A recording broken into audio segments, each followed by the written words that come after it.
Hello everyone, welcome back to my channel Management Guru Palak. Today we'll study the corporate social responsibility. What is corporate social responsibility? What are the different broad ways of social responsibilities?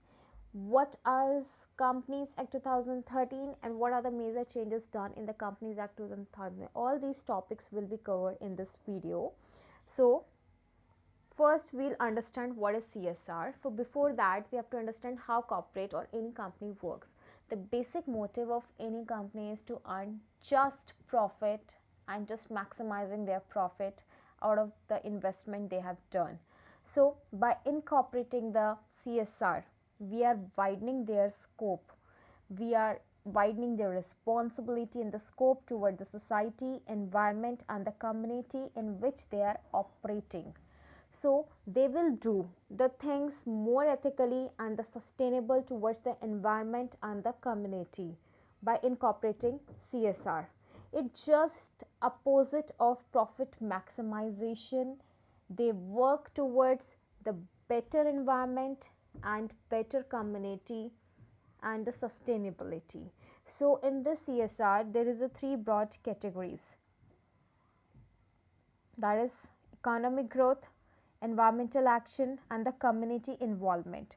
The first thing for any company is economic growth.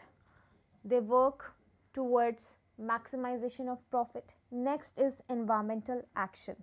The company can work towards the sustainability of environment, and this can be done by their funding any program which is working towards the environmental sustainability. Like for example, if they invest in Ganga Clean Fund, so it's an environmental action, because whenever the company work, it also affects the environment, so it's their responsibility to maintain in somewhere in another way. Okay, the third thing is community involvement. See, the community involvement, whenever the company works, they involves the people, just not inside the company, but it also affects the people outside the company. So they have their responsibility towards the company. So this can be done in two different ways. The first is they can have a better ethical labor practices. So by treating their employees ethically, they are doing well for their people inside the companies. And another way is to philanthropy. Philanthropy is like donating towards the national and the local charities. They are working towards the betterment of any community. So in CSR there is a three broad way, that is, first is environmental growth, second is community, and third is economic growth.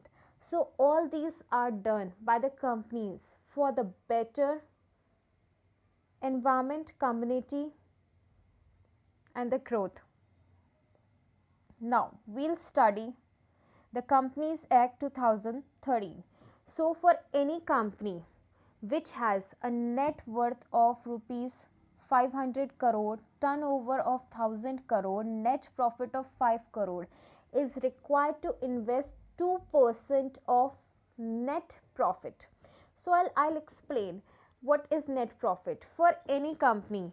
Jinka what is more than 500 crore turnover, they have to invest 2% of its net profit that is generated during 3 immediate preceding years.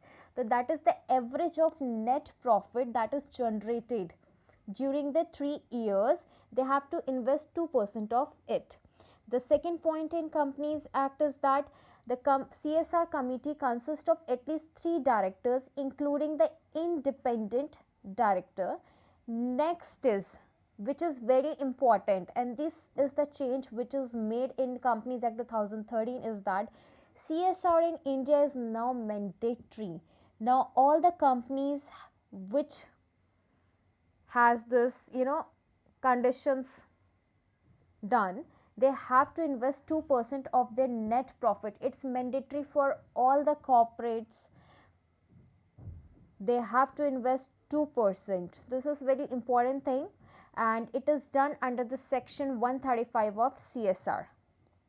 Now, so under the Companies Act 2013, it is already defined what are the activities the companies can done under the CSR, like promotion of education, gender equalities and movement, reducing the child mortalities, combating the HIV and the AIDS.